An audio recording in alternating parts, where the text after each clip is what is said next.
I'm saying bye to all the lies and all the times you cried, saying that I wasn't right, yet I was right by your side. You manipulator, playing games, your friends commentators, and I don't know what you say about our private conversations, but it's got them hating. Thanks to all the rumors you be claiming. It's cool, I'm done with you, so they can throw you a celebration. You gon' hate it when you see me with somebody living better. I'm trying to tell you that me just doing me gon' have you jealous.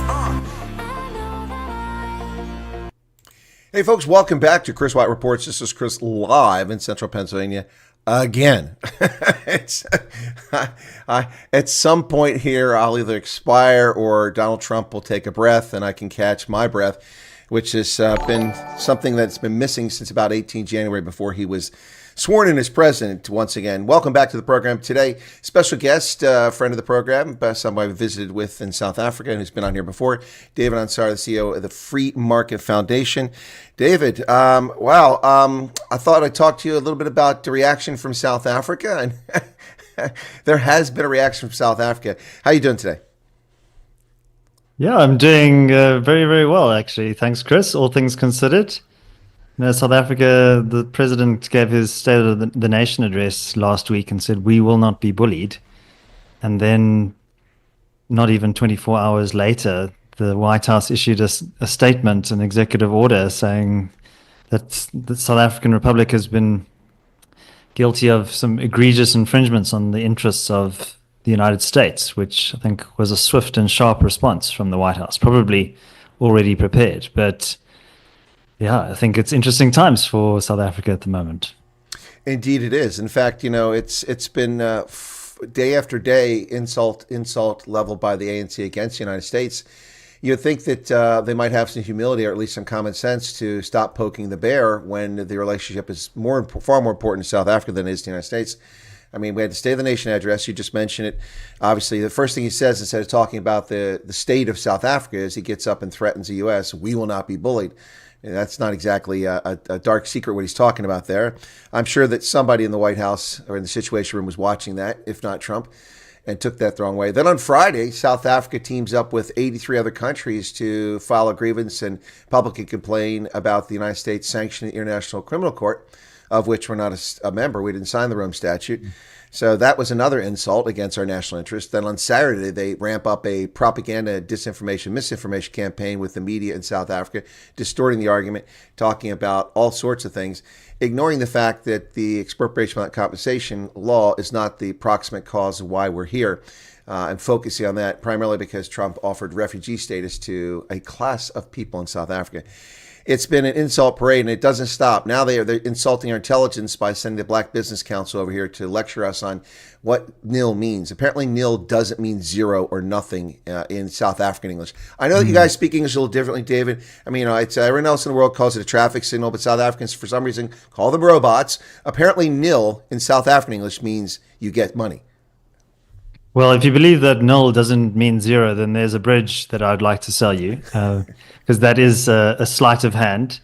I don't know if it was the Americans who came up with the term gaslighting, but I think that is a very good example of gaslighting, that you are meant to believe something that isn't really true. It's kind of like 2 + 2 = 5, right? It's a distortion of the use of language by those in power to basically subvert common sense and the truth. And I think reality is hitting home here. But yeah, Charles de Gaulle, the French president, once said that countries don't have friends, they have interests. And I think the last week has really shown that. And yeah, I wouldn't position myself as a foreign policy expert, but ultimately I think the Americans have been concerned for a number of years about the Janus-faced or the two-faced approach that South Africa's foreign policy has taken and has adopted. So, I mean, you mentioned the International Criminal Court there. South Africa has a very morally righteous stance on the International Criminal Court, but at some point was threatening to leave the ICC because it wasn't going to get what it wanted and was rejecting the Rome Statute, and then is quite happy to look the other way when Omar al-Bashir or Vladimir Putin is in South Africa. And so I think there's just countless examples of South Africa acting in a way that's contrary to American foreign policy interests. And, I think that to assume that that would go unnoticed, especially by the new Trump administration, I think was a bit naive by the South African government. Well, I agree 100%, and that's the argument I've been making for a long time. Since I started doing this program after I left active service in 2019, I've been telling people publicly that South Africa is not even eligible for the Africa Growth and Opportunity Act, for instance. The mere introduction of expropriation without compensation into the parliament in 2018 abrogated that agreement because you have to respect private property rights. It's clearly stated in the public law that the U.S. allows these countries to have duty-free access.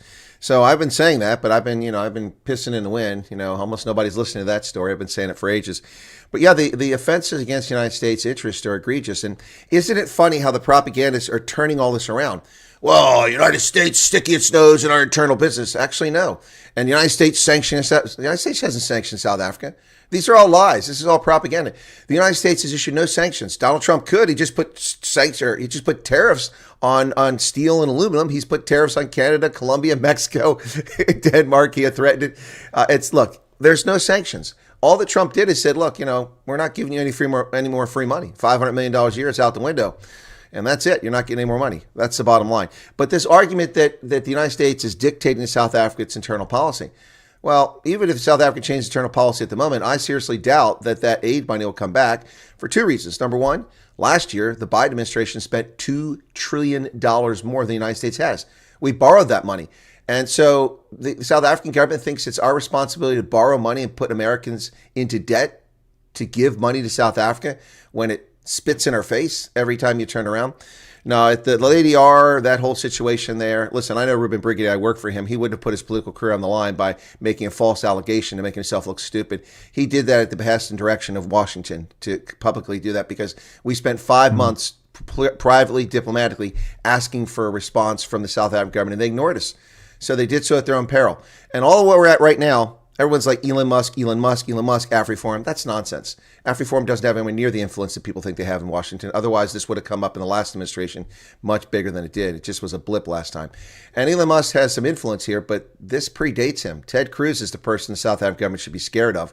They should be terrified of Ted Cruz and Marsha Blackburn. Ted Cruz knows what he's doing. He's a smart guy. He has influence. And he's the one that was working with the House last year to get the legislation passed to sanction South Africa in a bipartisan effort that only failed because the Democrats controlled the Senate. This cognitive dissonance, David, for people completely ignoring all the things I just said, shows me just how immature and just how arrogant the African National Congress, thinking they can get away with this nonsense for years. The Bush administration ignored their transgressions, the Obama, the Trump, the Biden. Well, there's a new sheriff in town, and the world is different today than it was on January 19th. And I think the ANC, and the key piece here, the ANC didn't realize that, is when he had his congratulatory call with Donald Trump, Cyril Ramaphosa failed to mention it. Oh, I'm about to sign this expropriation thing. I know it's going to be a big deal, but didn't even have the courtesy to tell him.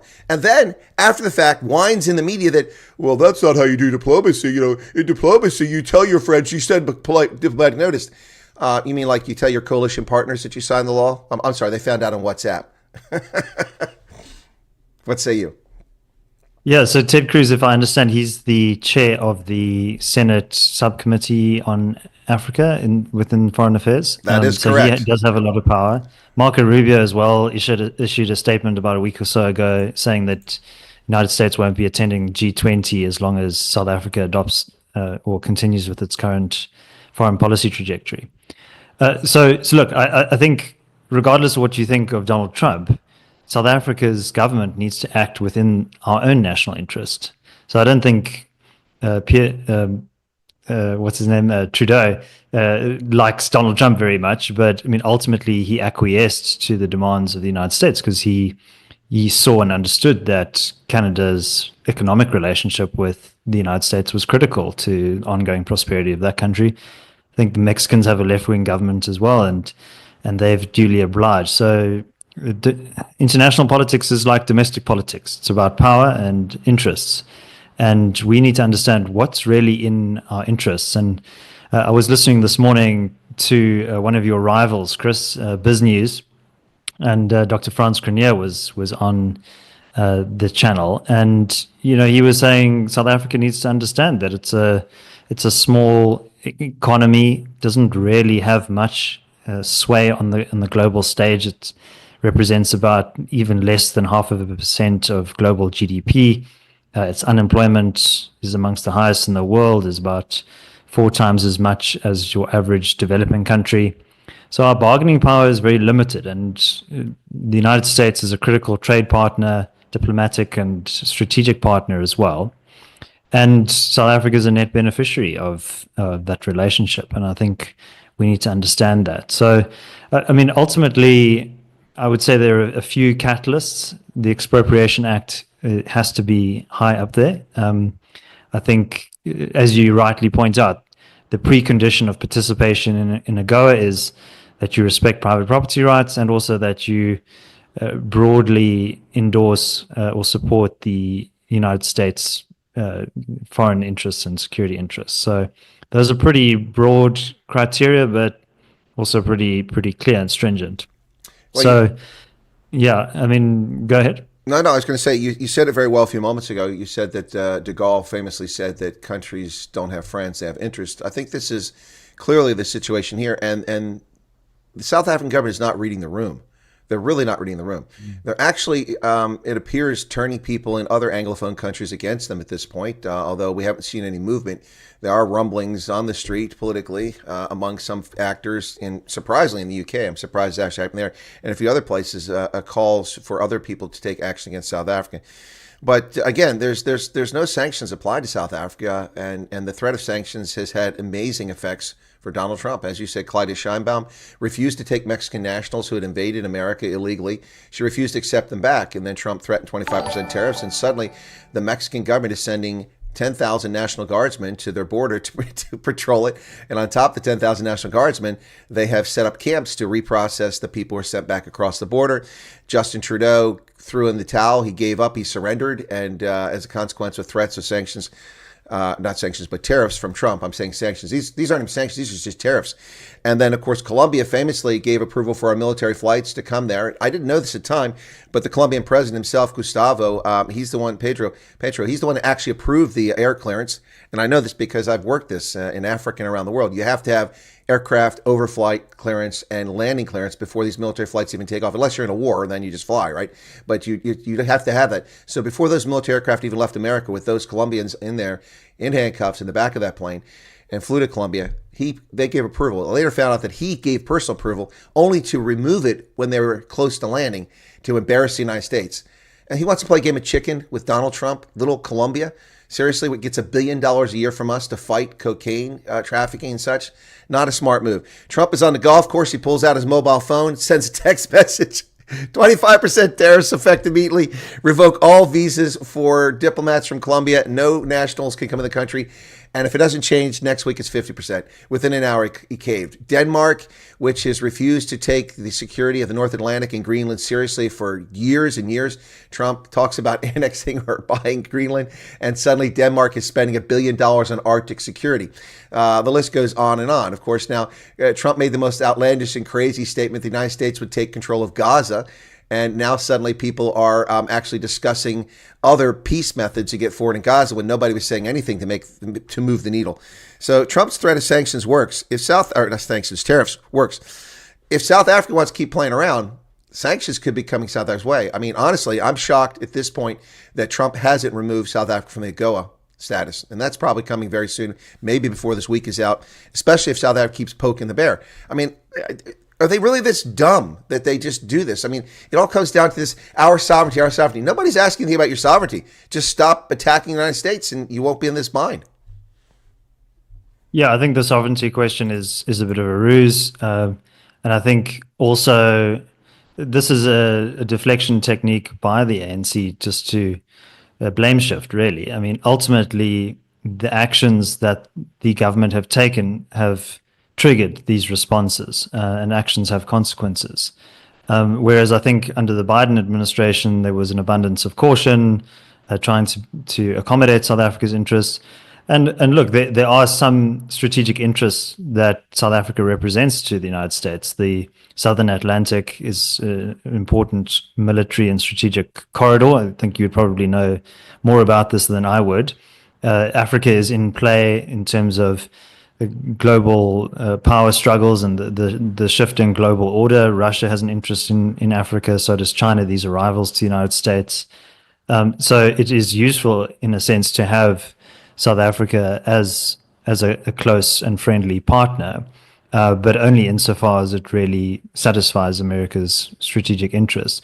Look, I mean, I think we have to talk about expropriation as well. I think what astonished me during this week is that the commentariat, the media in South Africa, has seemed to completely gloss over the fact that the Expropriation Act is fundamentally unconstitutional. Section 12(3) of the Act clearly makes provision for null compensation, whereas Section 25 of the Constitution says that, and I can read it to you here, property may be expropriated only in terms of law of general application for a public purpose or in the public interest and subject to compensation. This is Section 25 2b. Subject to compensation, the amount of which and the time and manner of payment of which have either been agreed to by those affected or decided or approved by a court.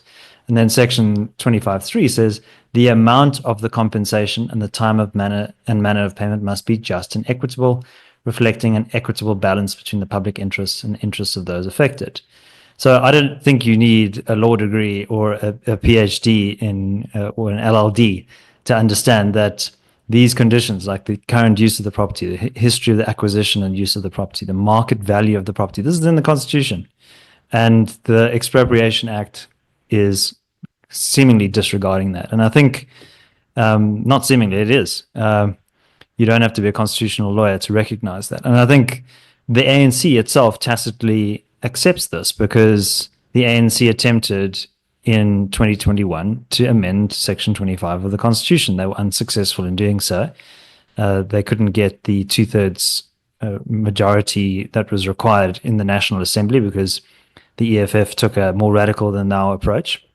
But that implies that they knew that the Constitution was an obstacle, and now they're just going directly against the Constitution. So private property rights are an indispensable component of a free society. You don't have freedom without property rights. It's not just about the stuff that you own.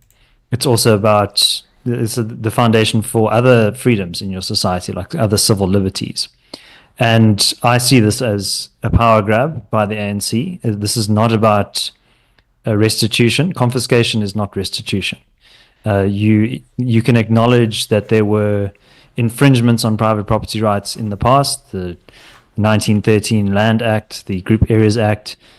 In those instances in which South Africans were deprived of their property rights, the state owes them compensation for those losses. But that is a separate process to expropriation, which is really quite a narrow function. Expropriation should be used for matters of public interest or public purposes, like building infrastructure. So if you're building a highway or a railway line or a dam, then the state can acquire property, but then must pay the target of those expropriation events a fair market-related compensation for their loss, plus a solatium for the inconvenience, right? So even the way that the act is drafted, even if maybe you're getting not quite null compensation, but significantly less compensation than what you would have otherwise gotten on the open market, that could be a devastating financial event for you as a property owner. And I think, yeah. No, that's absolutely true. That the thing that's lost on this, and so the gaslighting and the intentional misleading of people, and what frustrates me is just how lazy people are. Like, for instance, right now, you've got so many South Africans right now freaking out. AfriForum doesn't speak for me. Solidarity doesn't speak for me. They never claim to. I watched the press conference that you're losing your mind over. There's a media report that claims they speak for these people. That's a lie. And so you're not taking the time. But the thing about all this is just what's going on here is just shocking.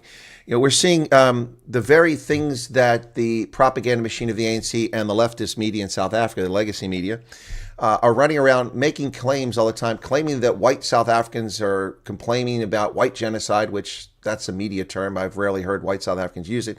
And they're also complaining, white South Africans complaining that they're under siege, and that these are all things that they're attributing things to Trump that he never said in his tweet or his executive order or in his Andrews Air Force Base comments. None of the things he said.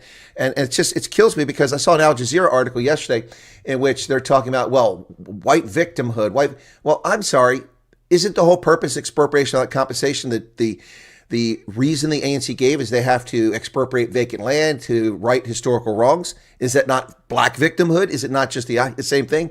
It just goes on and on. It's unbelievable how this whole story gets contorted. It's being turned into a race issue, when the reality here that people are overlooking is that expropriation without compensation is a political tool that will be used by the government of the day to abuse its opponents, to silence them, to take their property. And it's not just land. This is another red herring. Land is a big issue, but land is not why this law is passed. This is so they can go after your pension funds. The ANC has no money, so they can't get it from Tehran this time. So what are they going to do? Well, we need to take 10% of everybody's pension fund, and we're going to allocate that, and we're going to put it over here. I mean, the handwriting is on the wall. The intrusion into education with the Bella Bill, the 3% black tax, taking money from corporations and forcing them to give it to a slush fund of 100 billion rand to black-only businesses, and now expropriation without compensation, and all this gaslighting, distracting from what's really going on here. This is the disappearance of liberty and freedom in a state that is increasingly authoritarian and really doesn't like its opponents, and that's what's going on here. It's just being missed entirely. The thing is they think that Trump is dumb because they believe what they read in the newspapers. They believe what the media says about Trump.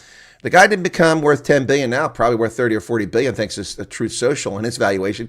He didn't become so wealthy because he was an idiot. He started with 5 million and turned it into an awful lot. And he managed to navigate the swamps of a Democratic-controlled city of New York during the 1970s, when it was worse than Hillbrow, New York City was, Times Square. And he managed to navigate that and turn New York almost single-handedly into a gleaming metropolis once again. Now, that's a bit of an exaggeration, but there's a lot of truth in what I just said. He's not a fool. The guy has been shot at. They tried to kill him twice. They've got lawsuit after lawsuit, none of them based in reality, all fictional. And he was an underdog, and he comes back and wins the election again. And yet they're still living as if they're in the 1970s. There's a point I keep forgetting because you're adding some comments. Let me get this in now. The South African government is stuck in the 1970s, and analysts in South Africa are stuck in 1970s. They think South Africa matters. For instance, I heard Gate McKenzie give some comments the other day. He says, well, America, we need this relationship fixed because America needs us. We're important. We're number one in gold. We're number one in this. We're number one. No, you're not. South Africa is 9th in the world in gold production, and they've been out of the top 5 for years now, the last decade. They're the 9th largest producer of gold. They're a minor gold producer when compared to China, the largest, the U.S., Australia, Canada, and so on.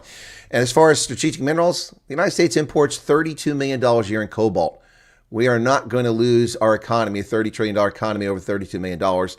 And the only thing that South Africa really has that's of any significant importance mineral-wise for the U.S. is platinum. We can buy that on the world market. It's available. It's a fungible commodity. Third parties will buy it from South Africa and sell it to us to other people. So they really have a position to bargain with here. We don't need AGOA.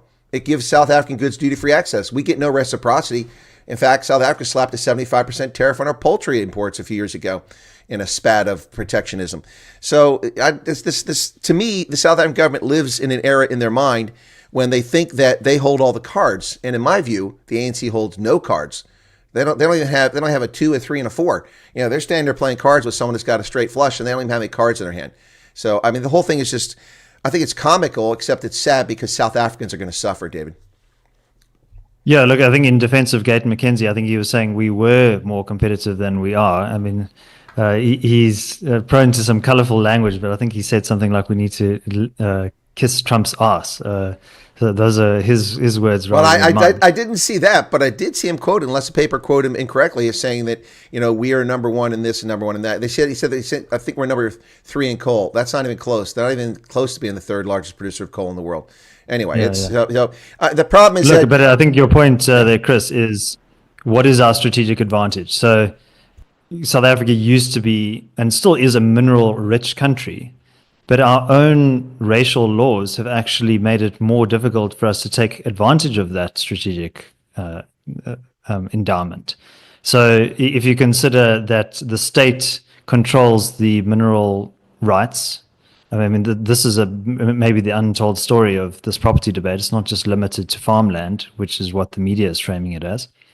The state controls water rights as well. So there's just one more component left, the actual land itself, and they'll control everything, which is the road to serfdom. But if you consider that if you want to mine in this country, you have to apply to the Department of Mineral Resources for a license, and you have to prove that you have 26%, I think it is, black equity ownership. So you have to provide all the capital, you have to take all the risk. It's a long run project, so you only going to see returns on that investment in 10, 20 years time. So what's your investment certainty here? You have to do all of the discovery processes. So, I mean, Joel Pollak, he's the presumptive nominee for the ambassador from the United States to South Africa. He was saying, listen, United States has a lot of strategic minerals itself. They just found some lithium deposits in Arkansas, which is entirely new. And there's also the ability to innovate your way around some of these problems. It wouldn't be the first time that one particular mineral or resource is scarce for various reasons. That's what markets do; they adapt. So we at the Free Market Foundation, we're very strong on free trade, and we would like to see a lot of these tariffs peeled back. But I think Donald Trump, he's fundamentally a deal maker and a negotiator, and he understands that tariffs are a tool for leverage. And as you correctly point out, South Africa was slapping tariffs on the United States. So I think the Trump administration has a skepticism towards globalization, which I think is maybe a bit unfounded, but they do recognize that the geopolitical advantage that tariffs gives you is important. And then also they correctly argue that there's this asymmetry, that if countries want to have free trade access to American markets, well, then they should reciprocate as well. So my hope is that would lead to much more openness. And I think if South Africans were smart, they'd be looking at something like AGOA and saying, well, actually, here's an opportunity for us. We've always been a bit of an outlier in AGOA as this middle income country, and AGOA is essentially a targeted program at low income countries. We should be having a bilateral trade agreement with the United States that suits us as well as America, and that is mutually reciprocal and strengthens that relationship rather than alienating Washington, D.C. Well, David, I'm not convinced that the Trump administration is leery of globalization. I believe that Trump is leery of a lack of reciprocity. For instance, Bill Clinton, in my view, foolishly endorsed the accession of Chinese communists into the World Trade Organization in 2000. And since that time, they've used soft barriers and hard barriers to block our products from getting in the country. Outrageously high tariffs, like 30% on Cadillacs coming in the country, which otherwise would be selling quite well there. And we see that they have spies at our universities doing intellectual property theft, and they violate copyright, they violate trademark, they violate every single rule under the World Trade Organization, and there's no consequences. And I think that's what Trump is looking for here, is some equal footing. It's not fair. I, like you, strongly oppose tariffs. When George Walker Bush imposed tariffs on South Korean steel imports, I'm like, excuse me? I thought you were a compassionate conservative. That's not conservatism. You're being reactionary. That's not helpful. I don't believe in tariffs. Although the way that Trump has been using them as a negotiating tool, and it's funny because the press is talking about the Trump's diplomacy is coercive. I'm sorry. All diplomacy is coercive. Have you not worked in diplomatic circles? That's the whole point. It's coercive. You are bargaining, you're negotiating, you're horse trading to get what you want. Now, here's what it was about polite cocktail functions. Yeah, that's what they want the public to believe. But I've been a diplomat for many years, and it's not how it works. You may smile, but that smile has an alligator or a crocodile's teeth behind it. So here's something I think should scare the bejesus out of China, out of South Africa, and out of a bunch of other countries. Trump yesterday signed executive order to suspend, now I have to check legality, is suspend the Foreign Corrupt Practices Act. Now, the Chinese aren't prosecuted, they're not happy if they bribe officials to get trade deals or get mineral rights or get farmland or something like that. But if you're an American and you're abroad and you get caught bribing a foreign official or doing something illicit that violates American law, you are going to go to jail. And we've put people in jail for that violation of that act.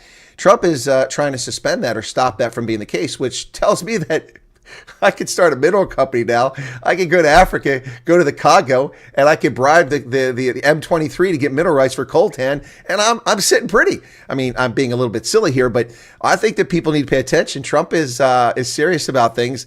I don't agree with that suspension of that or the revocation of it, but it sends a very clear message about what's going on here, and people are not reading the room, and they do so at their own peril. That's my thought. Yeah, I think that's right. Look, I also want to point out that there's been a huge frenzy of debate around ethnicity and everything around this. And, I think fundamentally the point that we as the Free Market Foundation want to convey is that private property rights matter for all South Africans. Like, it may be colored by this highly charged rhetoric and our history and everything, but ultimately, who is it that's going to suffer from the degradation of private property rights? Yeah, there might be farmers who get targeted, but wealthier people with resources, maybe they can stage some kind of legal challenge or something. But often what we see in South Africa is that it's the poor and marginalized who have their property rights disrespected the most. You are maybe on the wrong side of some official in a small municipality somewhere in rural South Africa, and you get moved away or your house gets expropriated. These are real risks, So I think obviously a lot of the rhetoric that comes out of the ANC government is highly racially charged as well. So I think that understandably evokes a reaction. So it's not like this is just groups like AfriForum who are using scaremongering tactics. That's not the case. But I think we also just need to bear in mind and point out that it's not just selected groups who will be affected by this. It'll be everyone.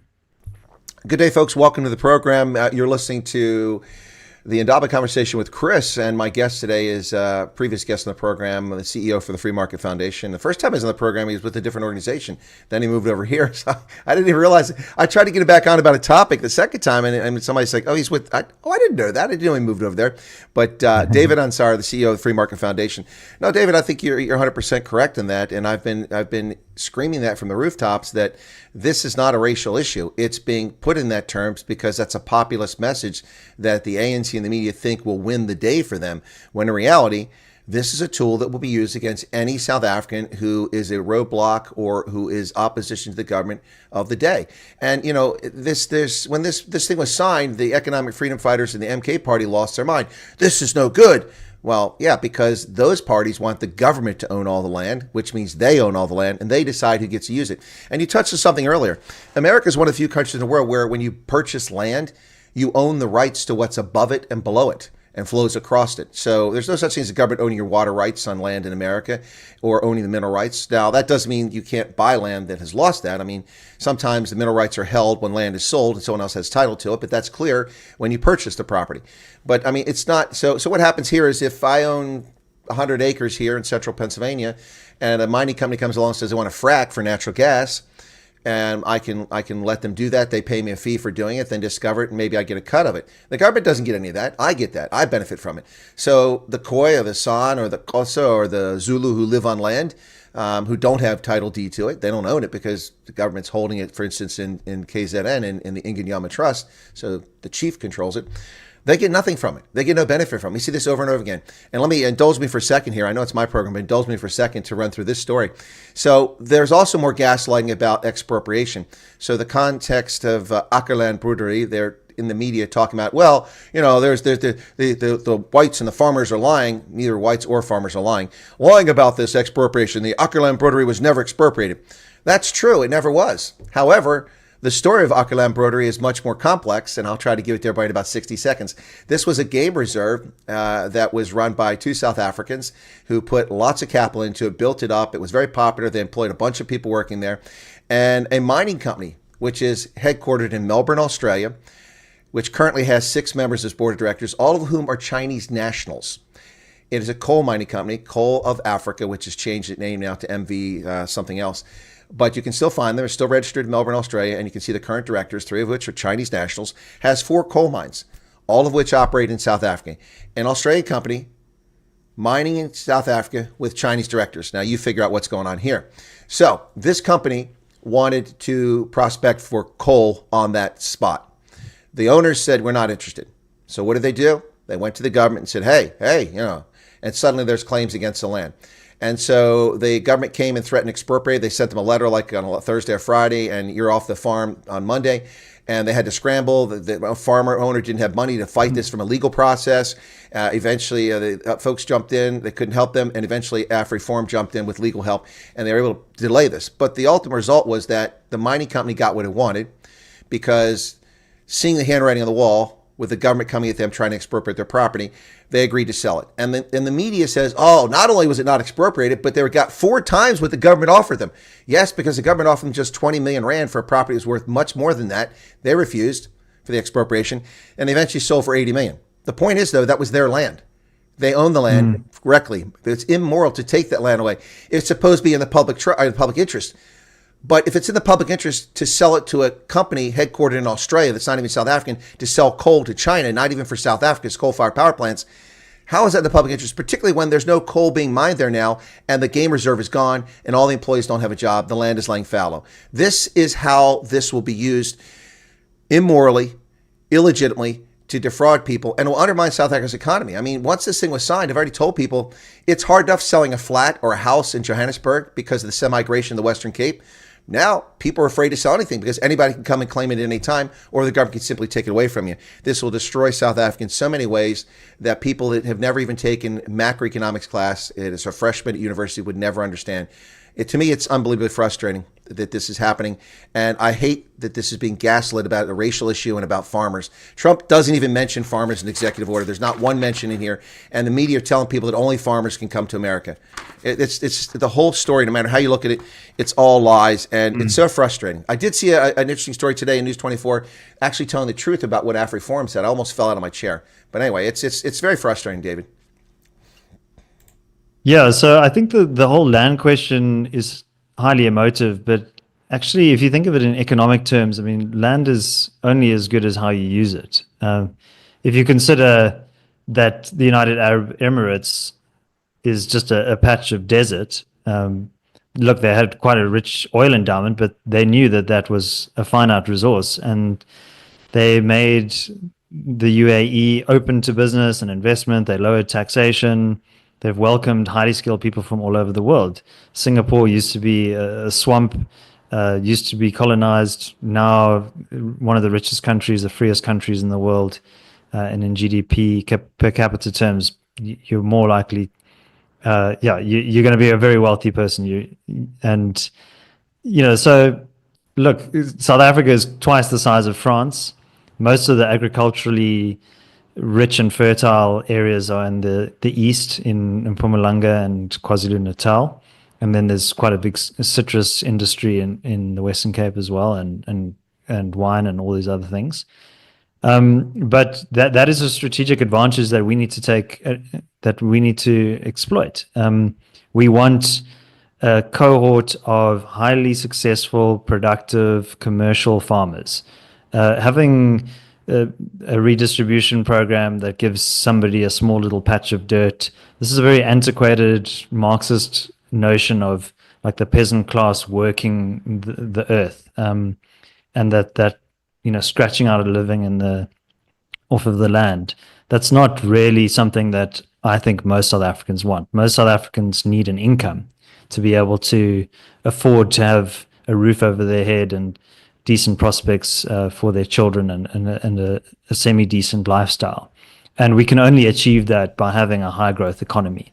This stuttering along at 1% is not really going to bring people out of poverty. The fact that we have unemployment north of 30%, this is an entirely avoidable situation, and it's self-inflicted that we have a regulatory framework that inhibits investment, that makes it very difficult to hire people. We place all of these risks and burdens on investors, both domestic and foreign, and then we wonder why capital isn't being deployed to our country. Well, you need to secure private property rights. You need to provide economic freedom. These are facts of life, and I think South Africa for a very long time has lived in a bit of an alternative reality where we think that we're exceptional. But there are tried and tested rules. Lean towards economic freedom, facilitate the flow of capital into your country, and the riches will flow. Absolutely. The South African government lives in a bubble. It's like they're on the bubbled city of Kandor with Kal-El, for the Superman reference, for those who remember that. They're floating through space and they're living their own dimension here. I feel like I'm watching Rod Serling in the Twilight Zone. Yeah, it's crazy. Okay. South Africa. Pop cultural references are you losing me? Yeah, they're lost on you. I got it. No worries. It's probably a generational thing too. It's not just a pop culture reference. But South Africa, it's a joke. Ramaphosa talking about 3% growth. South Africa at a minimum needs 6.5% annualized GDP growth for a sustained period of 10 to 15 years just to catch up with the damage that's been done in the last 20 years. No doubt about it. Probably more than that now, because I hadn't taken into account the pervasive destruction and negligence of infrastructure in South Africa. We talk about investment in South Africa. It's already a challenge. The workforce productivity efficacy is very low in South Africa. You have pockets of excellence, top ranked, but much of the country, you have people that are missing from work all the time because of HIV and their antiretrovirus. Their CD4 count is low. You have funerals for that. People disappear for a week. You have low work ethic in some parts of the sectors of the economy of South Africa. So you're already struggling with that. On top of that, you have 3 decades of dumbed down education in the system. The government crowing about 80s or 90 some percent matric pass rate, which is bogus because they forget to mention that nearly half the learners that started in grade 1 didn't even finish school. So you take them out of the mix. That lowers it down. Then you talk about the fact that a pass rate to them is 30%, 30%, 30%, and 40% in your first language. It's comical. It's a joke. Who wants a structural engineer building a bridge? You got 35% in math. I don't. Who wants a brain surgeon who got 60% in health sciences doing brain surgery? I don't.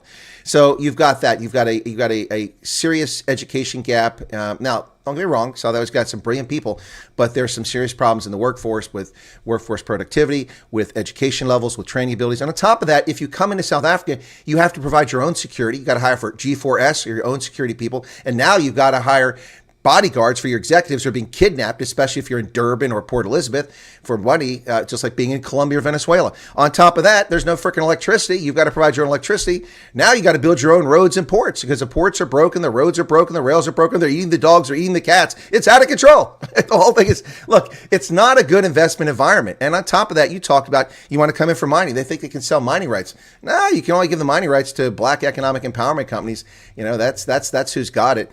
It's not a good investment climate, and it's been that way for a long time. And it's incredibly frustrating that South Africans continue to think that they're the world's golden or the apple of the world's eye. They're not, and haven't been for a long time. The world still thinks of South Africa in terms of April 1994 and the Rainbow Nation.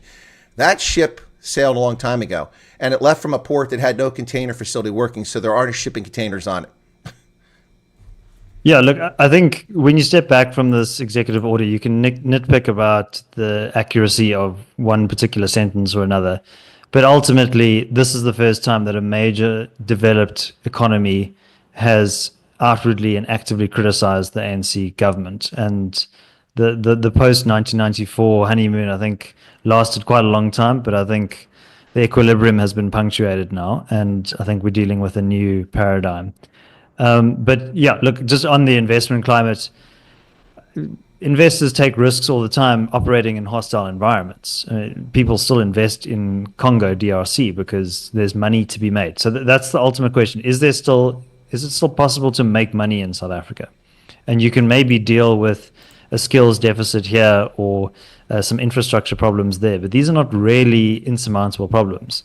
It's more of a mindset of, are we open to skills, capital, expertise that can come from the rest of the world to enrich South Africa. And we need to get beyond this zero-sum thinking that somehow we've got this finite pie in South Africa that just needs to be redistributed in a just and equitable way, to use that phrase.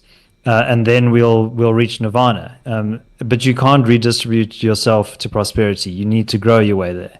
And the only way you can grow is by incentivizing the people with capital to invest, to make more money in South Africa. That's the bottom line.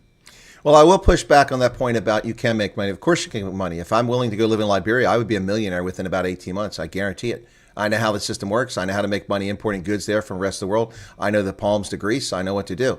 But when you have laws, which until now we've had with the Foreign Corrupt Practices, you can't cheat. But now maybe you can if you're an American. But I'll push back because Fidelity Investments is not going to put itself into South Africa when the country is gray listed because it's a center for money laundering and terrorism financing. This country's been gray listed now for some time and made very little progress despite their claims of getting off. They only have so many items left. Yeah, but those are the most intractable items.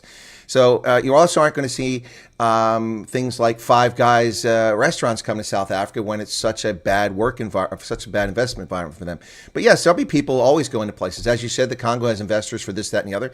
But they tend to be things, oftentimes commodity driven or something like that, not necessarily enriching the economy where it's at. It's kind of vulture. It's a vulture capitalism. I guess that's a good description for it.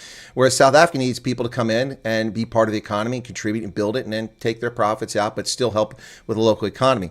Look, the whole thing is just, the thing that frustrates me, and I think this will resonate with both of us, is that it's driven me nuts my entire life, having been a dairy farmer, then having gone in the military, then having worked in the highest levels of government for national security strategy and policy and economic policy and foreign aid and embassies and at the White House and with Congress and all these places I worked and all these people I interact with around the world. It frustrates me to this day that people think that socialism and state ownership of the means of production actually works. It doesn't work long term. You have to have freedom of expression, freedom of thought, freedom of association, freedom of speech for people to express their ideas, to come up with new ideas, new inventions, and new ways of doing things. And the thing that irritates me the most about all this, David, is the leftist concept that the pie is only so big. And we always come back to resources are finite. Yeah, I don't want to hear that. That's nonsense. We've heard about peak oil for decades now. By the way, the planet's making oil right now. It just takes millions of years for the oil to be produced by the pressure inside the earth. So relax.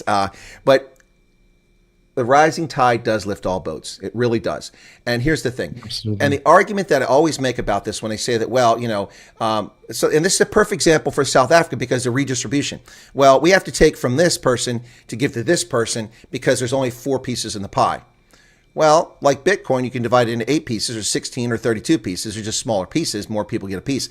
But more importantly, if there's finite resources and you cannot just generate wealth and everything is tied to minerals and oil and land, that's nonsense.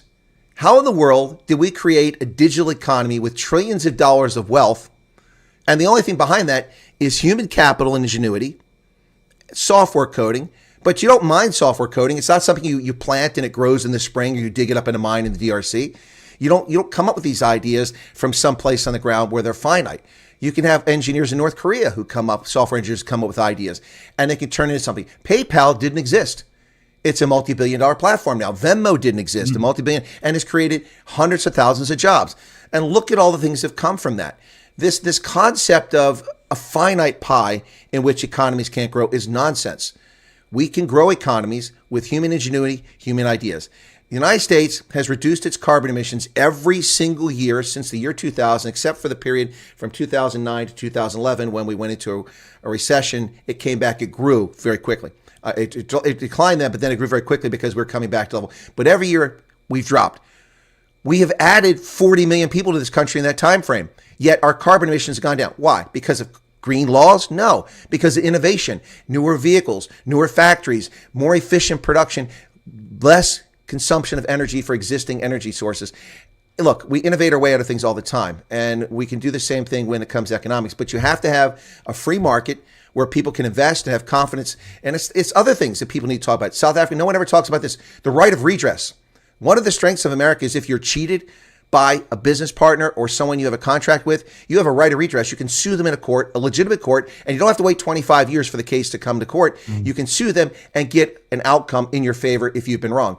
But am I going to get a right of redress in South Africa? I mean, look at MTN in Nigeria. They're still trying to get, some penalties taken away. Good example. Yeah, I think that's a great example. So that's one of the major problems in Africa. They talk about the African Continental Free Trade Agreement, but if you don't have a right of redress for legitimate courts to settle business dispute, that's a huge risk, and you can lose everything overnight. Anyway, that's a long soliloquy, but what are your thoughts?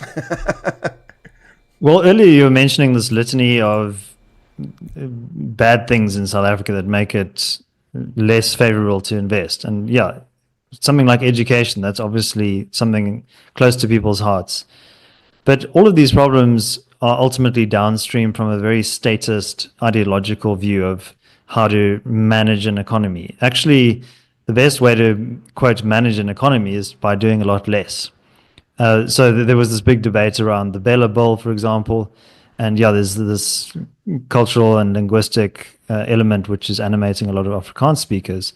But I mean, ultimately, what that is about is the state interfering and involving itself where it shouldn't be, with letting bureaucrats determine what the interests of your children's education should be and where to allocate resources. We need to empower parents and school governing bodies to control schools because they actually care about the education outcomes.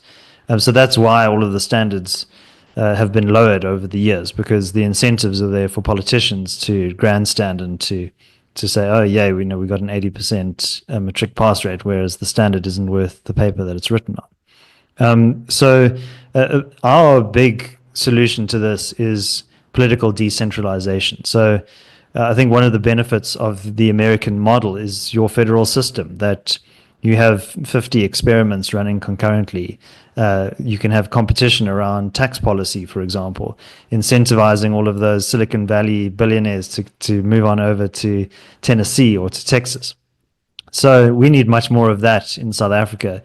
I mean, I think regrettably, in the United States, the federal government has grown in size and scope over the years, and I certainly hope the Trump administration follows through on some of its ambitions to cut public spending and the size of the federal government. But in South Africa, we have something of a natural experiment that's been taking place in the Western Cape, and the DA has come in for a lot of flack recently around its weak response to expropriation and other hostile policies, but we have to give them credit that the Western Cape is far superior in terms of governance outcomes, and it's just attracting people, as you mentioned, all those semigrants who are doing the great backtrack.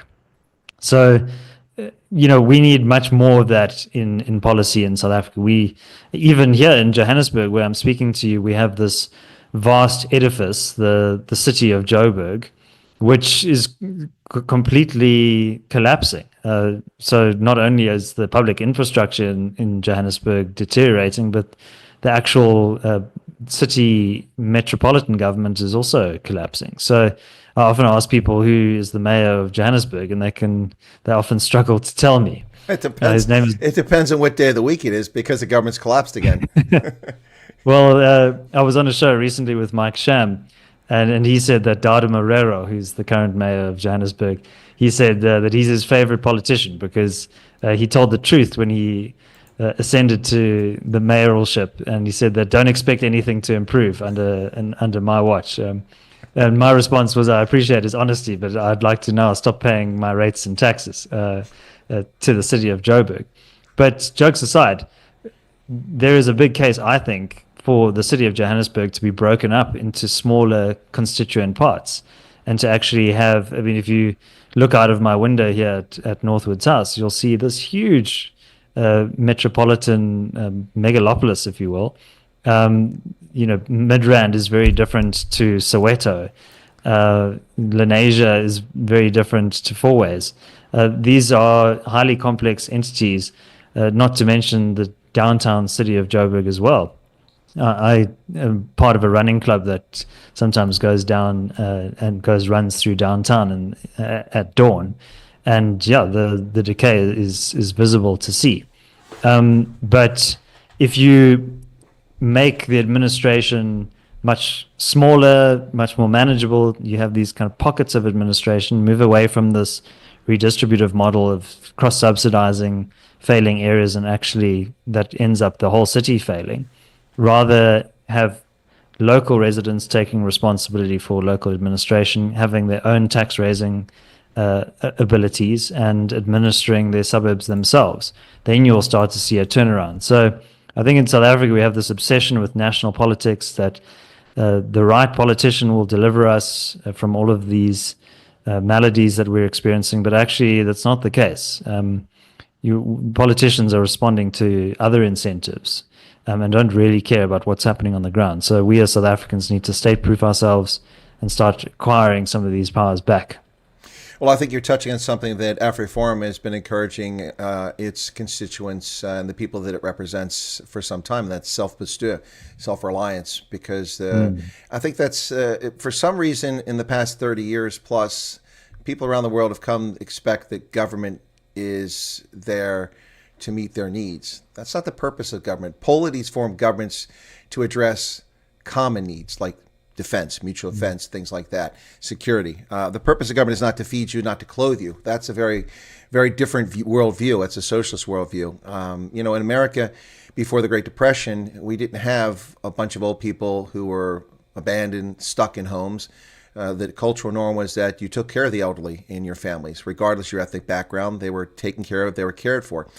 But as times change, now people are stuck in old folks' homes, and they're just left to rot there and forgotten by their families. A culture that's changed. It's you talk about Johannesburg. Let me go back to that. I think people, and I will give the city of Johannesburg a little bit of break here. Though people don't realize that Johannesburg is larger than virtually any major metropolitan city on the planet. It's the world's largest man-made forest, hands down. And, even going from Sandton to Wanderers, which is a geographic short distance, is a very different world, Go down to Wanderers where the cricket is. Yeah. It's Alexandra Township, where I've also gone running. Yeah. I mean, that's like a world into itself. It's got its own very unique dynamics. And so we have these pockets. But, if you were made the mayor of Johannesburg tomorrow, what would you know about the needs of the people of Alexandra or the people of Lenasia? It'd be very difficult for you to actually represent those interests accurately. So we need to devolve power down and out to these communities. Absolutely, I agree. I think that's part of it, and that sounds like a federalist model, where you devolve that power down, and that has, in my view, proven to be one of the most effective forms of governance throughout history, is when you have a federal system. We have a federal system in America that's been wildly corrupted since the 1930s in this country. And it looks like the Trump administration is trying to some ways restore federalism to some degree in this country. And I hope they're successful. It's a model a lot of people are calling for in South Africa. But I mean, the challenges in South Africa go very deep. And you talk about politicians, they're not answering to the needs of people because they're answering to the needs of the political parties. And I think a good example of this is one of the reasons I say that South Africa's democracy is a farce, in my view. And that's not a statement of hatred towards South Africa, but it's just a statement of the political system, is that you don't vote for politicians.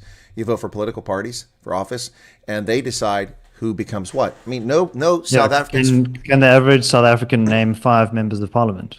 No, but I can. Who aren't cabinet members. But I can. No, but you're right. They can't. They don't know because they don't really represent them. And when your politicians are beholden to a political party rather than the voters. So let me just take a case here in point. All right, the situation with Ronaldo Gous, who was forced out by the DA over a 15-year-old video in a country that doesn't have free speech. Anyway, but Ronaldo was pushed out. Had he been in government in America, he would have had to run for office. And yes, he probably would have run as a Democrat or Republican and gotten support from the party to finance and help him get in office. But if he's in office and then he's accused of something, if he didn't do anything wrong, which he didn't do anything wrong in Parliament, he didn't violate parliamentary rules, it's his decision to stay or leave, depending on public pressure and what decision he makes. But in South Africa, the party decides that he's out. They removed him and took him out of government. The party, the Democrat Alliance, decided who represents the people. Not the people decide who represents them. And that is a fundamental weakness to a system, in my view. I'm not saying our system is perfect or any other system is perfect, but South Africa's system, in my view, is very much skewed against voters and against the public. It's designed to perpetuate the power of political parties. And I think we see it now with the Government of National Unity. The Democratic Alliance opposed everything the ANC did. Red line, red line, red line. Oh, no, actually, The DA putting a press release out, still on their website, saying that expropriation without compensation has sequencing issues, but it doesn't say there's no compensation. Oh, yes, it does. Section 5 is very clear. I've read it. I can read English. I mean, unless it's South African English, it's a robot, not a traffic light. Maybe nil means, money. I don't know, David. God. No, you're right. Yeah, so I think, look, the proportional representation system has its pros and cons. In a plural society like South Africa, it does enable smaller groups to have representation at the national level, which is quite important. And then it has introduced this coalition dynamic. But you're right, it does give party bosses disproportionate power. And so it means that the incentives there are to please the whips or the head honchos in your they owe Latuli House or whatever. Right. They owe their fealty to Latuli House, not to the voters, and that's why the whole concept of deploying arcaders was such a disastrous thing. When the ANC sends people who are Venda speakers from the north of the country to the Western Cape who don't know the constituents, don't speak Afrikaans, don't know Xhosa, they're down there and they're making decisions for those people. They're not doing it on behalf of those people most of the time. They're doing it to make sure they keep their position, their salary, their blue light escorts by pleasing Latuli House, not the voters. And that's the problem I have with it. Yeah, so the constituency-based system, like in the United Kingdom, that means that you have more connection to your local politician. Like if you think of somebody, I don't know, what was his name? The communist guy who Jeremy Corbyn. Oh, Jeremy Corbyn. He's been the member of parliament for Islington since like the 70s or the 80s. Yeah. But he was always a strong backbencher. He was a very strong critic of the Blair administration and the war in Iraq, for example. So that does cultivate that backbencher culture. But then the downside of that is obviously it entrenches the dominant party. So we now see like the Reform Party is gathering momentum under Nigel Farage in the UK, but their actual representation in Parliament is still pretty limited. So, no system is perfect. There's trade-offs with each. No doubt about it. Let's shift our attention quickly to Donald Trump's executive order and what's going on here. A lot of people are freaking out, blaming Elon Musk. They're blaming AfriForum. Again, I don't think they're reading the room very well. If Donald Trump was going to react to Elon Musk, because Elon Musk is concerned about Afrikaners, it seems much more likely he would have taken action in the immediate aftermath of becoming president on the 20th of January. Because on the 20th of January, he suspended foreign aid for 90 days. He also put a whole bunch of other executive orders on the table, I think 75 or something like that the first day. South Africa wasn't even a topic of discussion there. The only way it affected South Africa is that every country had foreign aid suspended except for humanitarian for 90 days. South Africa didn't come on the bubble on the radar until after Ramaphosa publicly signed the bill for expropriation without compensation, although I have sources that are telling me that he actually signed December 20th, which is very devious, but that's another story. I've heard that as well. Yeah, no, I actually have sources to confirm that. So that's very devious because he cleverly avoided Section 81 of South Africa's constitution, which requires that any bill be publicly posted promptly so that opposition parties have time to respond. They get 30 days after it's signed. So he waited 35 days until Davos to do it. Now, it wasn't until then, and even then, Trump didn't say anything. 23rd of January, didn't say anything. He waits until 2 February after he sees that the Democratic Alliance has come out basically in support of it, not opposing it. And it's pretty clear that the handwriting is on the wall when it comes to property rights in South Africa. And that on top of all the other insults, Trump finally did something. So I think people are attributing power to Musk and to AfriForum that's not there. It's a combination of factors as we talked about here. But let me shift to the executive order specifically here. This executive order is one that's being lied about and misrepresented in the press and by the media in South Africa and by American media. The New York Times, shame on them. First off, it says nothing about farmers. What it does is it lays out a list of grievances here with South Africa, a rather short list of grievances, actually. But the one that is most overlooked, that's irritating the heck out of me, is the one that I think is probably the most important here, and that is the last thing here. I'll read the last paragraph, and the final portion of it's the most important in my view. South Africa has taken aggressive positions towards the United States and its allies, including accusing Israel, not Hamas, of genocide in the International Court of Justice and reinvigorating its relations with Iran to develop commercial, military, and nuclear arrangements. South Africa has nuclear power. They have the graphite-based reactors. They have the technology. They were working with Ross Adam before, during Zuma's time. And this is a very disconcerting concern for the United States, working with Iran, potentially nuclear. That's an unclassified report. I'm not in the intelligence community these days. I'm a private civilian, but I can tell you that I have no doubt that the United States government has intelligence indicating that there's something we need to be worried about here. Otherwise, that wouldn't have been said in a public forum in that fashion.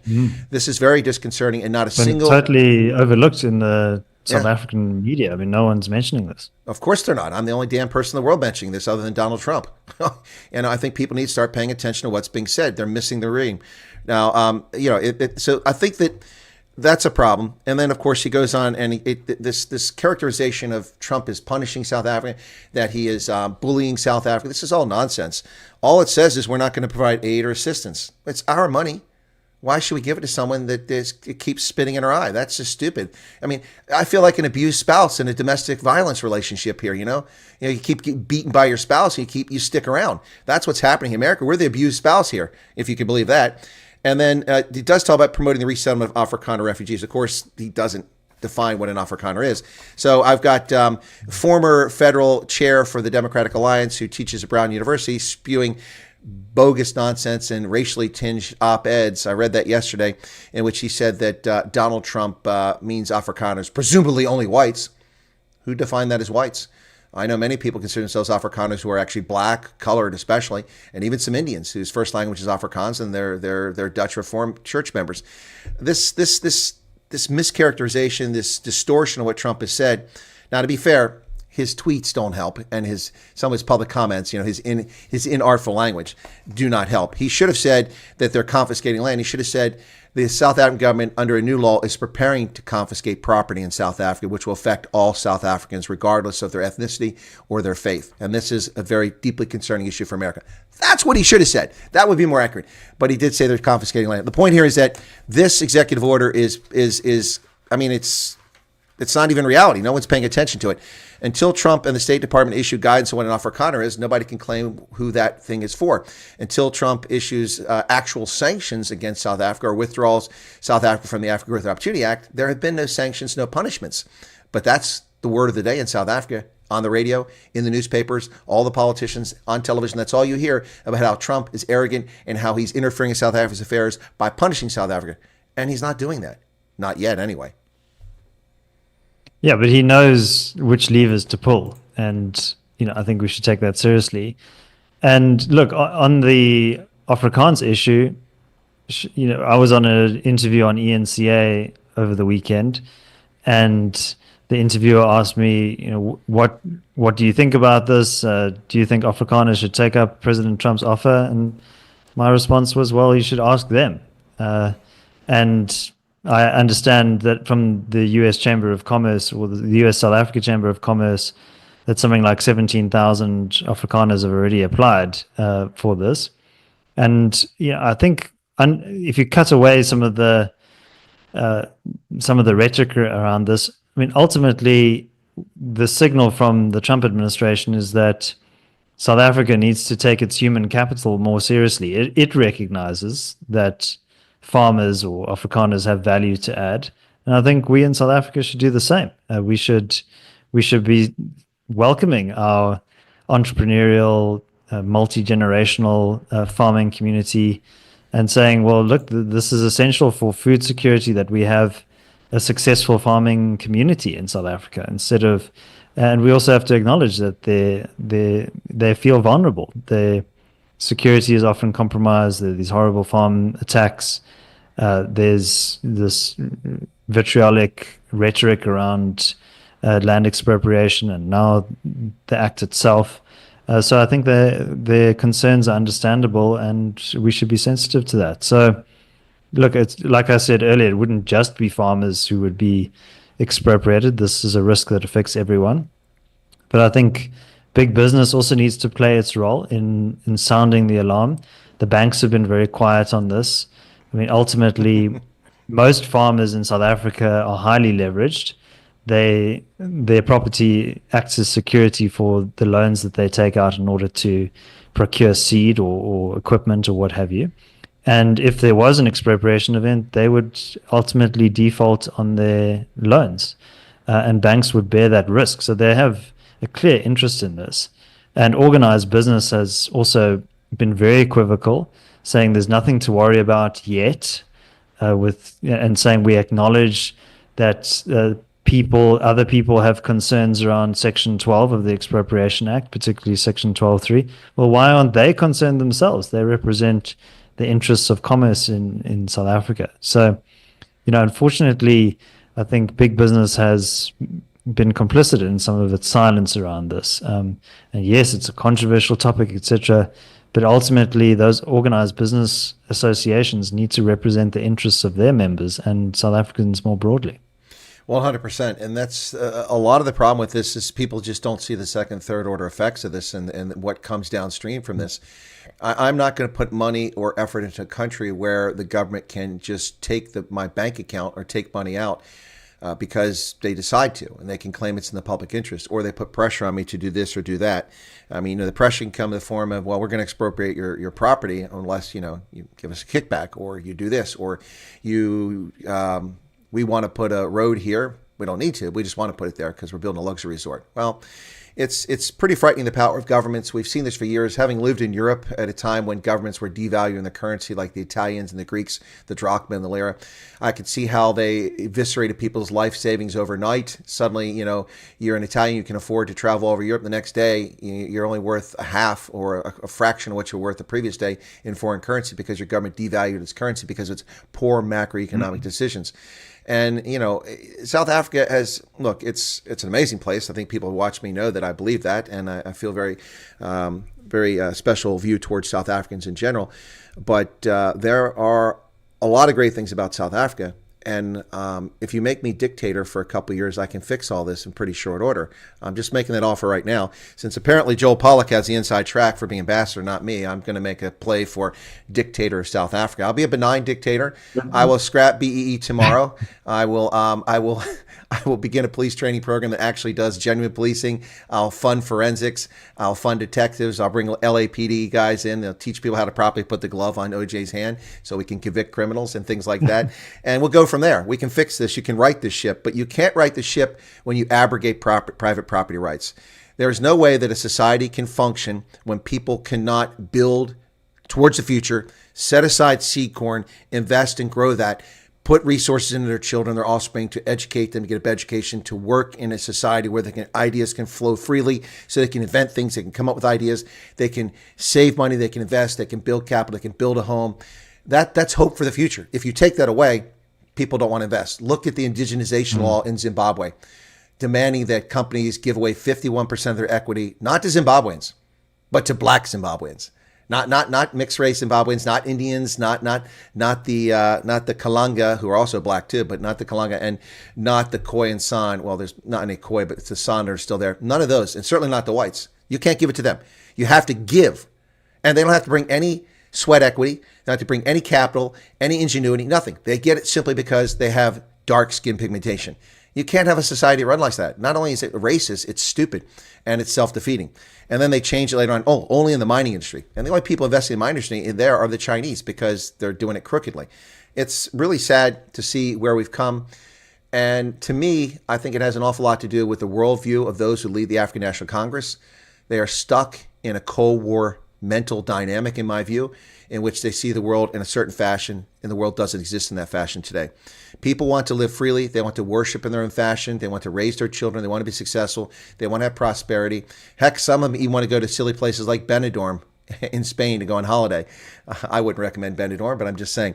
So that's what the world is about, and that's not what politicians are about. Politicians are about enriching themselves, craving political power, self-enrichment, self-aggrandizement, and entrenching political rule into perpetuity. And I think we need to look no further than the Government of National Unity, with parties who oppose the African National Congress at every turn and now are silent for everything happening here. It's really sad to see this. It's unfortunate. Now, there's a number of comments in the chat. I just want to address this very quickly. People going back and forth in the chat while we were talking about black and white. Folks, get over yourselves. This isn't a black and white issue. That's what the politicians are telling you. That's what the racists who are black and the racists who are white are telling you. It's not a black and white issue. It's a human issue. You can't have a government that takes things and they determine it's in the public interest, because it will be abused. This situation now, they're talking about, well, there's no nil compensation. It's only in certain cases. Notice how they keep equivocating. Well, no, there's no confiscation. There's no expropriation. Well, okay, in certain cases. Well, only in cases where the land is disused. Well, who determines what land is disused? Oh, the government does. The government's saying you can't buy land for an investment. Of course you can buy land for an investment. You can buy homes for investment. You can buy Kruger lands for investment. You can buy stocks for an investment to appreciate and growth over time. Well, we have to expropriate land. Well, what about the 3.9 million hectares of land you bought? What about that? Where's that land at? The list goes on and on here. They make one excuse after another. And the reality here is that this is a dangerous political tool. No party, including Donald Trump, has the right to have this kind of political power over its population. Would you agree with that? Yeah. So look, I mean, I think just looking at the act itself, I mean, I've got it here. It says it may be just and equitable for null compensation to be paid where land is expropriated in the public interest, having regard to all relevant circumstances, including but not limited to. That means that the next 4 points are essentially an open-ended list. You could argue anything in the public interest, and justify all sorts of coercive activities. But the first bullet is where the land is not being used and the owner's main purpose is not to develop the land or to use it to generate income, but to benefit from appreciation of its market value. I would argue that most people who purchase land are doing so in this kind of speculative way. Who decides what is an appropriate use for the land? If you, Chris, want to buy a vacant lot that's filled with weeds and sit on it for 20 years, that's your business. That's not the state's business to determine what is the appropriate use of the land. If it's not generating an income, that means even your holiday home at the sea, probably, if it's not being rented out, that would be ripe for expropriation under this definition. So, I think we must just be very cautious here. And even if we believe the platitudinous assurances of the current government, what's to say that the next government wouldn't abuse this power? And we have to craft policy with our worst enemies in mind. And look, South African politics is very fraught. You could have ANC, EFF, MK targeting one another for expropriations. There's another clause here, the second one, this is 12.3b, where an organ of state holds land that is not using for its core functions and is not reasonably likely to require the land for its future activities in that regard. So you could have one state entity maliciously targeting another state entity, like an opposition-controlled municipality, for example. These are clear and present risks. So, I think people are underestimating this and are getting caught up in the other distracting narratives, I would say. Well, I would agree 100%. And I would say the distracting narrative is race, Afrikaner, farmer. All of those are distractions. It's about property and the very real perils you just mentioned there. While you've been saying these things, by the way, I have all these on slides that I made a long time ago for my videos because I mention these things so often, like Section 25 and that Section 5 of the Expropriation Act. So I just had it up on the screen. People could see those things on screen, which we were just talking about. So, yeah, because I'm referencing them all the time because people don't bother to read these things. They read News 24 and they lose their minds. Do the research on your own. That's what I tell people, David, and I suspect you would probably agree with that. You can listen to the news, you can listen to commentators, you can listen to analysts, but at the end of the day, you have to determine or discern for yourself what's really going on. And as I tell people, check the receipts. I always offer the receipts when I offer things, like the South Africa status as the 9th largest gold producer. I didn't make that up. That's been a fact that's been going on for years. And I know about that because I pay attention to everything. All my analysis is, across the board, looking at every sector, and always has been, because as an intelligence professional, I can't simply tell my boss that the foreign military is going to do this unless I understand how they got there and what the circumstances are and all the factors affecting it. So I just apply that across the board to everything. So I like to take a holistic approach to my analysis, and that's why I think it's good too. I think it's smart, but people need to learn for themselves. I mean, this whole thing that's running around now, I got to tell you, I'm actually going to make a video here later today, the 10 most frequently asked questions of the Colonel, because I've had thousands of people stream into my program. My channel has grown immensely over the past few weeks, and they keep asking the same question over and over again. How come it's only farmers? Okay, I guess I'm screwed because I'm colored. What about this? What about that? No. It's nobody said that. That's not what the order says. That's not what's going on here. You've got to read the receipts. You got to look for yourself. It's not that complicated. People have to, and I don't know if this is a consequence of social media generations. I'm not talking about millennials. millennials. I'm talking about all of us. But the social media generation of now, people turn to their phone or they listen to snippets or they read headlines, and people don't open the fold up on a newspaper anymore to learn the news every day. They don't watch an entire news program, or just the dumbing down of education, not just in South Africa, but around the world. Our education standard has been greatly diminished in America. We spend more in education than any country in the world, more than double most countries, the second largest and third largest, and we have terrible outcomes. We're 34th in the world in many skills like math and English and first language. It's crazy. But I think people need to... That's the paradox of abundance. So yeah, it is. All the information that you could ever need is in your pocket. You can just access it on the internet anytime you want. But it also does mean that information becomes commodified, and that it's kind of like food. Like, it's never been a better time in which to find out about how to control your health in terms of the food that you consume and everything. But a lot of people are, because of the abundance, they also eat a lot of junk food, right? So just like with your diet, you also need to pick what you consume in terms of your news and your analysis. So go towards and sometimes it requires more discipline and more hard work, but that's the best way to understand the world in which you live.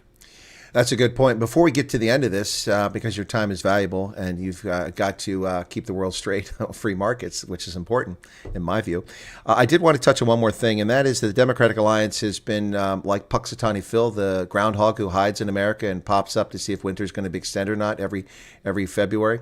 Puxatawny Phil, by the way, popped up and saw his shadow, so we have 6 more weeks of winter here in North America, or so the story goes. But I have seen Groundhog Day, one of my favorite movies. Exactly. Well, that comes from Puxatawny Phil. That's the whole concept of that. So, like Puxatawny Phil, the federal chair of the Democratic Alliance popped her head up today, Helen Zilla, and they filed a lawsuit on Friday to try to stop expropriation of compensation. Interestingly enough, for me, they're not pursuing a Section 80 challenge to it, which will require 1/3 of the parliament within 30 days, the president assenting to the act and signing it, to challenge that in court. And it goes straight to the Constitutional Court. It skips all layers, goes right to them. They look at it. They can freeze it, put an injunction against it, or they can just not do that and then evaluate it and determine, or they can determine outright that it's unconstitutional. The fact that the Section 25 requires just and equitable compensation means to me that this is unconstitutional. It's interesting that the DA is not even challenging it on that basis. I'm being a little cynical and look at this and a bit unfair to the DA because they've not been forthcoming. But I'm looking at this and saying, well, the DA is afraid of losing their role in the GNU, and so they are making a show of opposing this in the courts by going after a technicality when the real issue here is the clear unconstitutionality of the act. I don't know if you saw that the DA has taken this to court, but I'm shocked that there's no Section 80 challenge, because my count of members of parliament, if the parties that have openly opposition to this, the PA, the ASA, the IFP, the DA, all these parties, if they put their ministers or their members of parliament together, they have 128. They need 132. So they need to get both. So that's 2 votes. That gets them 130. They just need 2 more votes in Parliament. It may be difficult, but there's not even an effort other than the Freedom Front Plus to try to make that happen. So I'm puzzled that they haven't gone for a Section 80 challenge within 30 days, because that clock runs out in a week. And I'm also puzzled why they're going for technicality instead of trying to have this, or take 2 cases and have it thrown out based on the clear unconstitutionality of it. There's no way that this is a constitutional law. It is in direct conflict with what the Constitution says. There is a clear incongruity here. Big word alert, incongruity. Incongruity here going on. So, David, what are your thoughts about that, the DA's case? Any thoughts on that? Have you seen that? Look, I think there are merits and demerits to a Section 80 direct application. It's never been done in South African history since the Constitution was promulgated in 96. So it's kind of uncharted waters, and would require all of these different diverse parties to agree to the challenge. So I think it would have been a bit of a difficult one to coordinate. But yeah, I agree with you in terms of your interpretation of the constitutionality. My hope is that the Constitutional Court would also see it that way. But I think there is merit in throwing sand in the gears and engaging in a bit of long-term attritional lawfare here. And I suspect that's what the DA is doing there. I think there are procedural concerns. I think I would have preferred to have seen a substantive challenge. But there are other entities that have expressed an interest in litigation, so it's not just the DA that would engage in this. So, and I think it helps to have a multi-front legal challenge as well as a civil society response. So we as the Free Market Foundation are interested in pursuing an amicus brief, a friend of the court brief. We're looking at the DA matter. Some other entities have expressed an interest. We had a crisis roundtable that we hosted here at our Johannesburg offices a week ago, coordinating the responses from civil society. So we're not on a collective program or anything, but we just wanted to share information and strategy. So AfriForum was here, the Institute of Race Relations, and various other groups as well, and well-known individuals like Pumlani Majosi and advocate Mark Oppenheimer. So just sharing strategy and tactics about how to challenge EWC, because we all do have that in common, that we're very concerned about the abrogation of private property rights in South Africa. So I don't think that'll be the only case. I think one of the shortcomings of a Section 80 application would be that it would be quite rushed. It would also be, there's perhaps a bit of a concentration risk. So I'm not unhappy about the way things are unfolding. I think that having a multi-pronged attack potentially over years, I think could help to slow down the progress of the Expropriation Act. Well, two things about that. Number one, I'll be buying a tuck shop in Stellenbosch. That will give me standing, and I'll be joining your amicus brief as a friend of the court. So let's get that clear on the table. Number two, I actually do have a problem with this approach from the standpoint that it is now law. There's nothing at the moment that can stop national. That's the scary part of this, is national, provincial, and municipal authorities from expropriating property. There's nothing to stop the council in Port Elizabeth from harassing property owners and taking their property today. Nothing. Not a damn thing. If it at least was a Section 80 challenge, it would leave it up to the Concourt, which would have the ability to put it in abeyance, to prevent it, put an injunction from that law being enacted while they determine the constitutionality of it. Now we're going to go through a long, slow, cut and bleed process of legal challenges, which will last 2, 3, 4 years. The damage to South Africa's economy and to property rights in South Africa is incalculable, and I think it's negligence for members of parliament not to at least try to pursue the Section 80 challenge, because it's an immediate relief potentially, whereas the legal venue is going to take forever. We are still waiting to see if there's going to be appeal for the nonsensical argument that Julius Malema wasn't using hate speech calling for the killing of Boers. And we have yet to see Julius Malema go to trial and complete his trial for the firing of a loaded firearm into public spaces at a rally. And the list goes on and on. We are waiting for Jacob Zuma to face a trial for the arms deal from 1990s. This is ridiculous. And I know these are not the same things. These are individual matters and civil matters. But the point here is that the courts move at a glacial pace. For instance, they produced something during the COVID scam called the Tourism Relief Fund. It was a token amount of money. I think it was 5 or 10,000 or 50,000 rand at most, something like that. And they restricted it to black South Africans. And that was unconstitutional. That was taken to court, and the North Gauteng High Court said it was legal. Well, it was taken on appeal to the Constitutional Court, and it was overturned because it's racist and it's in violation of the Constitution. But of course, by the time that it got to the courts, months later, the money that was allocated was gone. So the people who were cheated out of the money couldn't get any money. It's a fait accompli. And my concern is the damage to South Africa's economy, to property rights, is going to be a fait accompli by the time that this thing is adjudicated by the courts. Maybe that's a bit of hyperbole. Yeah, there's maybe a huge opportunity cost of all the investment that you don't see that's not going to come here because of the uncertainty. It's the same with the national health insurance. So I think that is a good point. It's the same with the July insurrection in July 2021. All the companies like Guinness who stopped their investment they were going to put in there, hundreds of millions of rand. The other companies that decided to pull out as a consequence because of what happened there, the lawlessness. It's a lost business opportunity, and you can't quantify, at least very well, the lost business opportunity. And I'm concerned here about what's going to happen to South Africans. So thank you for recognizing that's a good point. I think it's a point that almost nobody in South Africa is making. The damage that will be done if, in fact, this is overturned with the slow, death by 1,000 cuts in the courts to get this thing removed, because the courts move at a glacial pace almost all the time in South Africa. I don't know within the Constitution. I have to read it better and maybe consult an advocate that's a constitutional advocate in South Africa. But I don't know that the courts can just step in on a matter and address it. Here in the U.S., the Supreme Court has the ability to pick a matter up and take a case that's a lower and just bring it up and elevate it on its own. I don't know if the Supreme Court of Appeal or the Constitutional Court has that authority, but I would hope they would, and I would hope that they would do that, and I would hope the courts aren't captured, because this very well could be a path that's even worse than Zimbabwe, because the loss in Zimbabwe is horrible, but the loss of human capital, the damage to South Africa's economy would be exponentially larger than what happened in Zimbabwe. Yeah, Venezuela is another case in point. And some of the legal changes that were made there were actually fairly small and innocuous, but it opened up a process that became very difficult to reverse. Once you start diluting things like private property rights, civil liberties, it gets very bad very quickly. And I would say, yes, the legal process is very important, and that lawfare should commence very, very speedily and forthrightly. But there should also be a political pushback, a massive society-wide response to this, because ultimately the politics will be downstream from the social forces. And that's why it's very important for us as civil society groups, especially when you have opposition parties that are in the GNU and they're a bit equivocal about some of these things, or they're trying to play a bargaining game.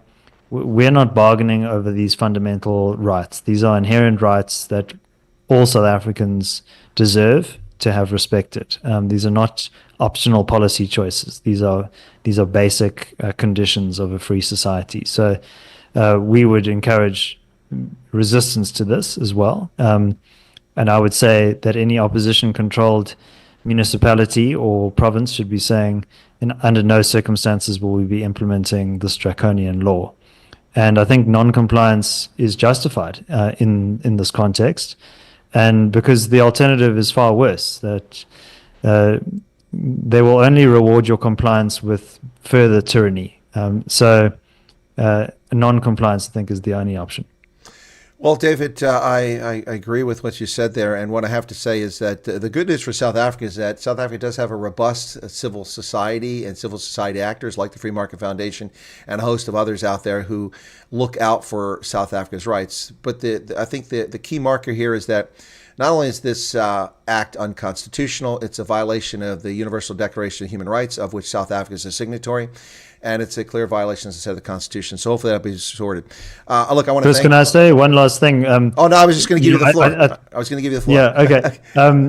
I think very importantly at the political level, whilst the legal process is ongoing, is that a expropriation repeal act is immediately drafted and put forward as part of the political process. That's a very good one. That's a good one. That's like, if you want to solve this diplomatic crisis, that's the first step. Like, before the end of the week, there should be. Damn it! I'm gonna have to give you credit for that now, because I'm going to use that.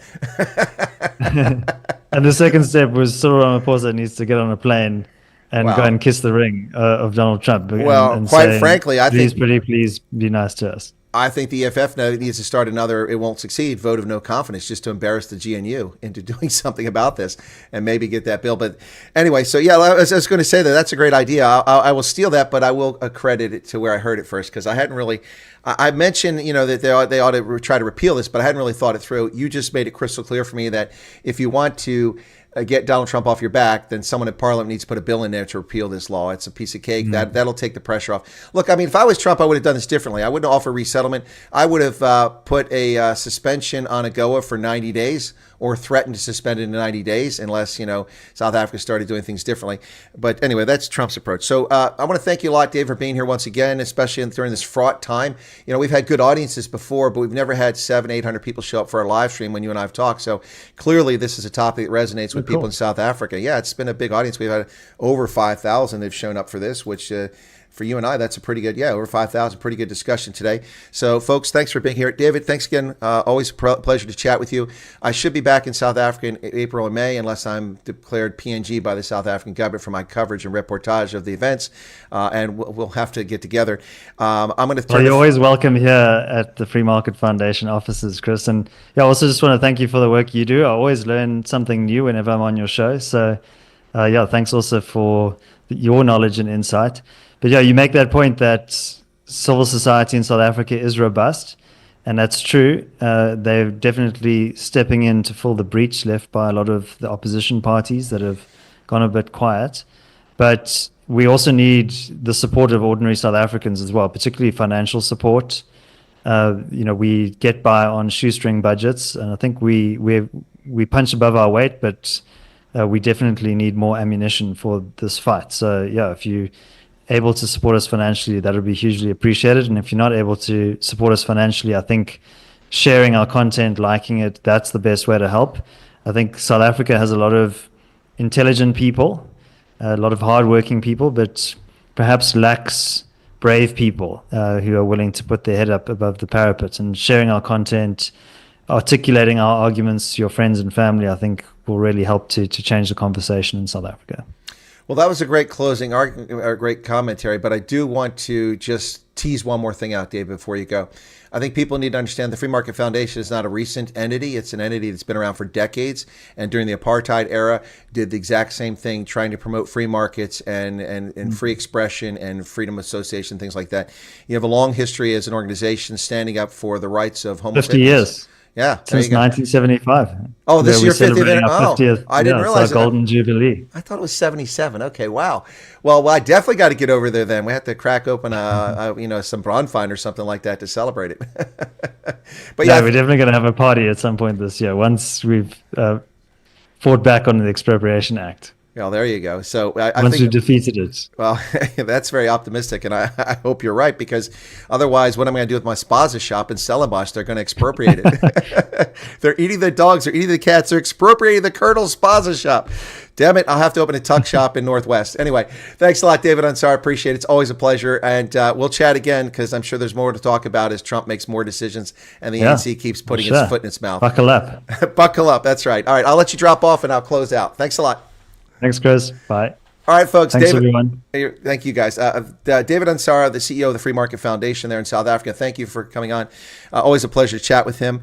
David, very calm and chilled. I got a little animated and tried to amp up the temperature a little bit just to have a conversation. I hope people understand that when I talk and I say things that are bad about South Africa, I'm not harping on South Africa being bad.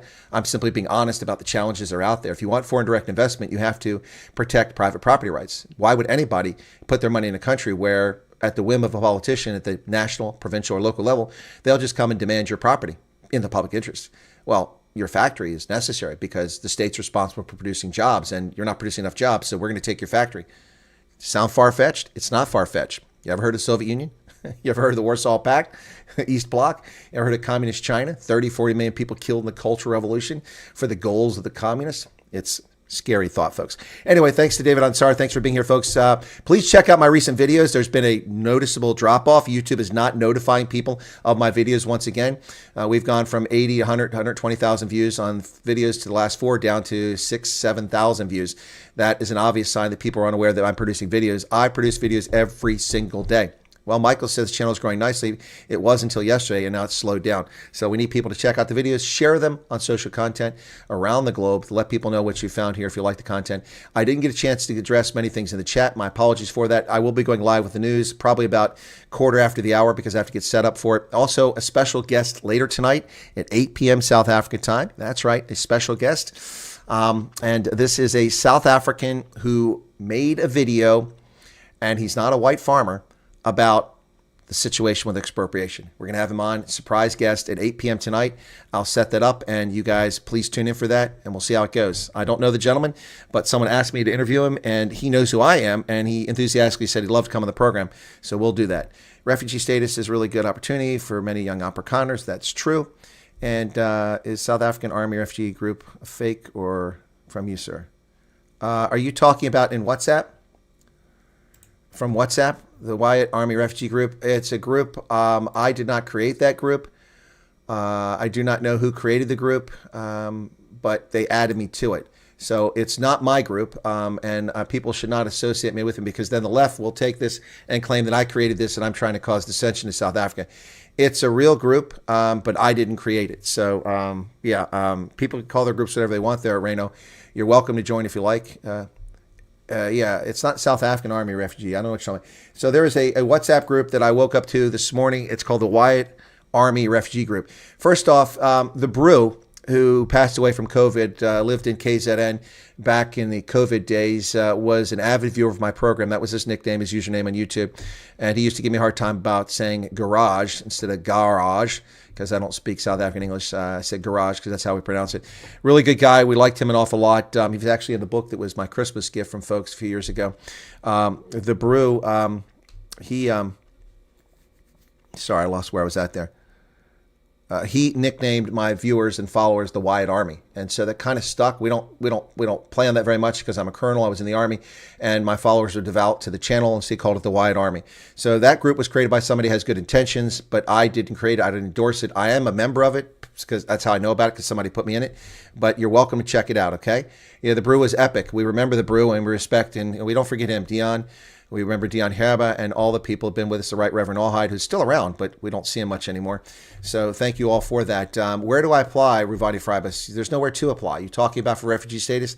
It does not exist. The program is currently frozen. People need to take a deep breath, calm down. When the State Department issues guidance, we'll cover that. All right? Cool beans.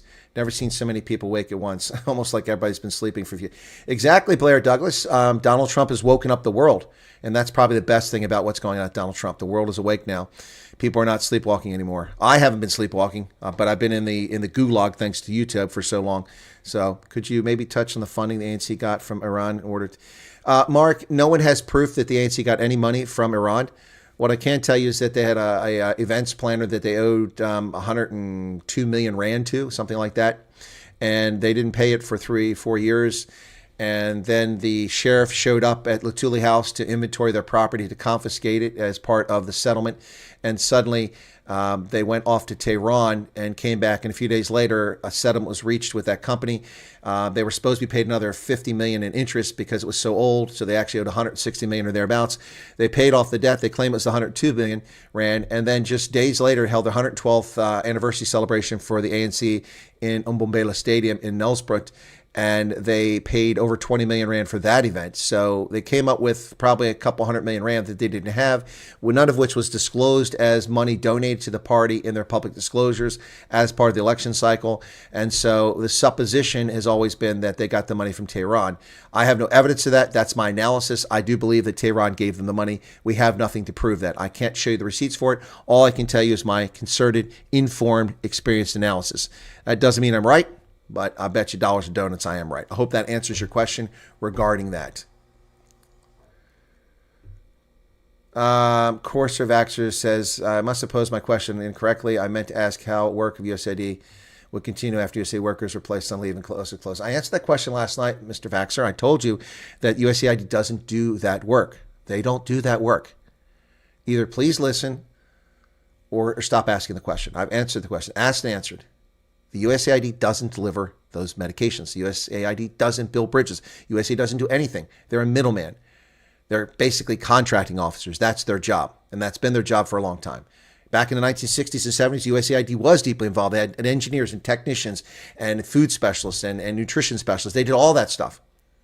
But since the 80s, they have been mostly, in the 90s especially, they have been basically contracting officers.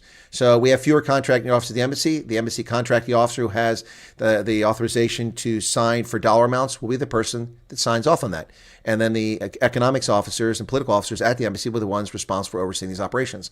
It's pretty simple. It's not rocket science. Anyway, all right, there you go. Llewellyn, I'm going to make a video on, and this was a recommendation from Arctic, that I make a video about the most frequently asked questions. So you can thank Arctic for that. I'm going to make that one, and it should be interesting. All right, that's it, guys. I'm out of here. We'll see you shortly, about half an hour for the news, and then we have a special. Well, the middleman is the USAID. Oh, you wonder who the interim middleman is? I just told you who it's going to be. I just told you, the State Department. There's no interim. It's permanent. The AID is disbanded, and the State Department picks up the functions because the State Department handled the functions of USAID before John Fitzgerald Kennedy Jr. created USAID in 1961. State Department did it, and they'll revert to doing it again. All right, that's it. See you in a little bit, guys. Okay. You get half the super chat from that video. We will see. Time will tell. Cheers, everybody.